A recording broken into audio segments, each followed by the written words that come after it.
nama saya Maria Novita. Saya dari Fakultas Keperawatan Universitas Katolik Widya Mandala 2020. Di sini saya akan menjelaskan tentang fisiologi proses pengecap. Tetapi sebelum saya menjelaskan tentang fisiologi proses pengecap itu, saya akan menjelaskan dulu fungsi. Fungsi lidah atau pengecap sebagai reseptor rasa makanan. Nah, apa sih reseptor itu? Reseptor dapat diartikan sebagai penerima rangsangan. Di dalam tubuh kita terdapat 6 jenis reseptor.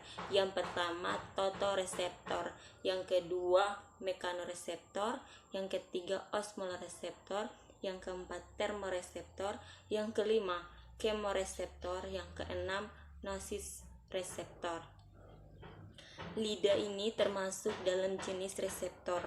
Mengapa? Karena lidah itu sendiri berfungsi untuk mendeteksi rasa makanan yang kita makan, yang mana makanan yang kita makan itu pasti mengandung zat kimia.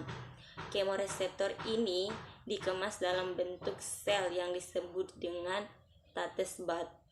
Tatesbat ini ada di mana saja, tetapi yang paling banyak ada di dalam lidah, sisanya di faring palatum.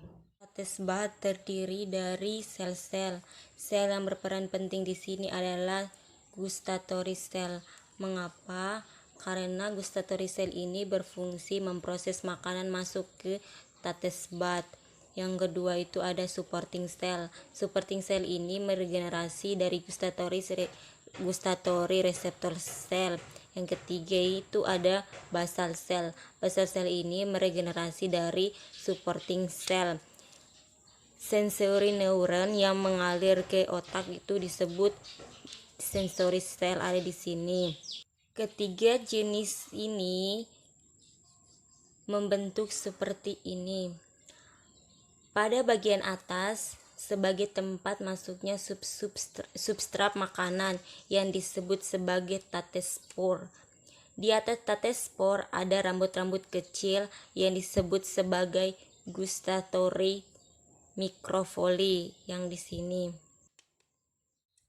Substrat makanan yang kita makan masuk ke dalam tatespor yang disebut sebagai tastem. Nah, tastem ini terdiri dari 4, yaitu rasa asin, rasa pahit, rasa manis, dan rasa asam. Ini adalah gambaran gustatory pathway atau perjalanan saraf dari lidah menuju ke otak.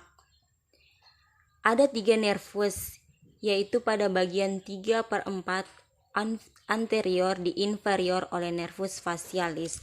Nervus 7 berada di sini. Sepertiga belakangnya itu nervus 9. Di pangkal kaudal di inferior oleh nervus 5. Ketiga nervus ini membawa informasi menuju ke otak yang lebih tinggi. Yang pertama, meneruskan yang ini ke medula oblongata. Setelah di medula oblongata, maka diteruskan di talamus.